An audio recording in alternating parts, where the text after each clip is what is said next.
couldn't really get one of these done before I had to jet off to work, so I'm having to do this while I'm driving, which is just awesome, because there's a lot of construction on my road. But this is going to be a special bonus SmarkCast. I had a few fan questions that I needed to answer before I, did the next one. The first question is one that I got a lot. Yes, I will be back on geeky.com next week, Tuesday at 7 p.m.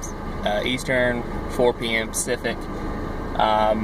The technical difficulties we had on that show were all on my end, and none of that was Geeky's fault. That was all, my power went out. Sorry, it's going to be bouncy.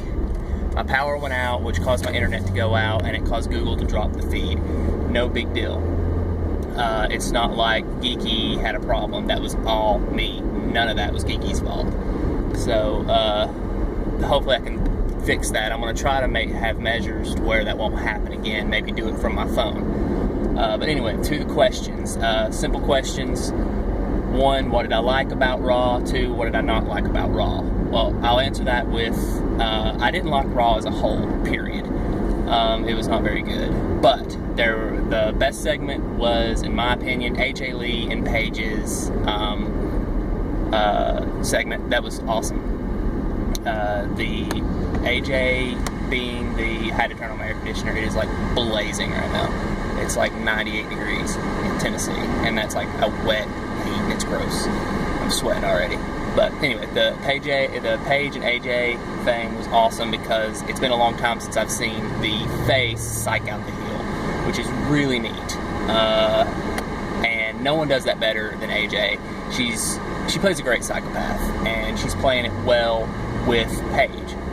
So I think this really breathed new life into this feud. I was kind of stepping out of this feud. It wasn't impressing me at all. Now I really dig it. This is almost like a less sexual, more psychotic Mickie James Trish feud before Trish left, because that was one of the best feuds that they had. It was just, that one was a little too sexual for me. I don't like when they sexualize the divas. I'm weird like that. I like wrestling. I'm a wrestling purist, and I want to see the divas go out there and perform, not go out there, wear basically nothing, and just be sexualized. I know that's weird. I am a straight male. I am married, but it's just weird. There's a lot of construction on this road. This is weird. Anyway, the worst segment was easily the Bellas segment. There were people on Twitter that absolutely loved this segment, and I thought it was just horrid. It was boring. It was awkward. Everyone's talking about how great Nikki did, and I'm like, I watched the same thing as everyone else, because to me, Nikki was very robotic and wooden. It was like watching a really, really bad student film. It was just like, you are no longer my sister. You are a bad person. I do not like you. I wish you would have died in the womb. It was horrible. It was like she was reading it from her hand.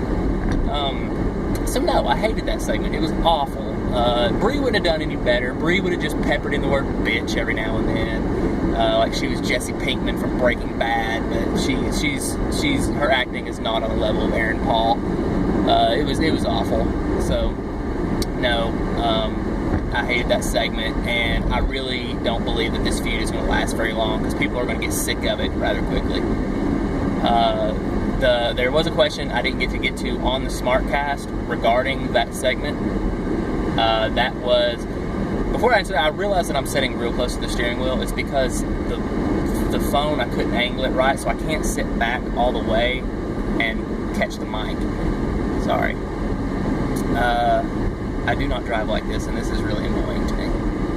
Anyway, but the question was, do I see this Bella's feud going into a Nikki and Cena versus Brie and Daniel Bryan feud? No, not a chance. There's many reasons why not.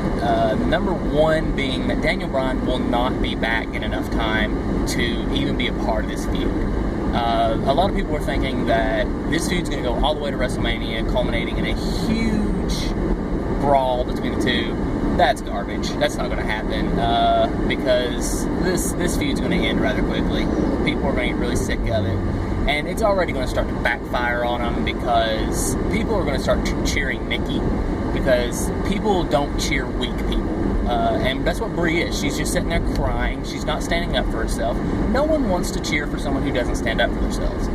So, yeah, no. People are going to start cheering Nikki, and because Nikki's the powerful one in the feuds. And I just don't see this lasting very long. Number two, there's a reason that Cena and Nikki aren't really mentioned on Raw or anything. They're really only mentioned on Total Divas, and if you actually watch the last season of Total Divas, they started distancing Cena from Nikki, and that's because Total Divas made Cena out to be a jerk. They made him out to be materialistic and very crass and rude towards Nikki about the having to have her sign a contract before she moved in with him and stuff like that. And it made Cena look kind of bad, so they're going to distance him from that. And not to mention, in order for that feud to happen, Cena would have to turn heel, and you know the number one rule of Cena Town, that's not happening. Cena's not ever going to be a heel. So either way, it's just not going to happen. No, I'm sorry, but it's, you know, the thing is this is going to be a bad feud because neither of these girls can really act. They're both very wooden, very stale. I don't know, but as a bonus, I'll add in one more thing that I really liked about Raw, which was the Stardust and Goldust heel turn. I really dug this because Stardust and Goldust, I'm going to admit, have been really stale, and I really hate to say that because I believe that Cody Rhodes is quite possibly the most underrated superstar on the WWE roster. So yeah, that's a little. It's gonna bring it in there, and I'm hoping that this leads to kind of a Stardust turning back into Cody Rhodes somewhere down the line. Hopefully not anytime soon.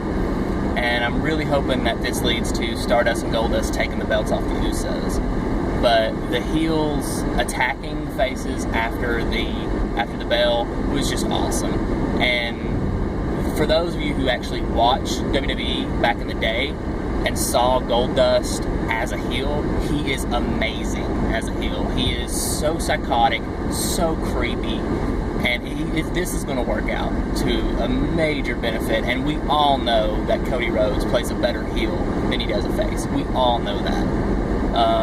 So this is just going to be great. And I want to see what they do with Stardust as a heel. I think this could be something major. But I didn't really dig Raw that much. There were 2 segments that I really liked. 3 if you count the Rusev Swagger match, which was actually a really good match. It was just the main thing about it, though. The worst segment was the Bellas, but the worst part of Raw was that crowd. That crowd was just horrendous. They were quiet. They didn't really get into the matches really well. It's just the crowd sucked. It's like they say, a good crowd can make a good Raw great, but a bad crowd can make a good Raw terrible. And that's what happened. Except I don't think this would have been a good Raw even with a good crowd. It was awful. So, but hold on, I got a text message on my phone. Okay, anyway, off the wrestling subject for a second. You can catch me, you can get my email, smarkcast@gmail.com. You can follow me on Twitter @-Darren, and catch me Tuesday nights at 7 on geeky.com. That's where the SmarkCast is at now. Live with it. It's a great little site.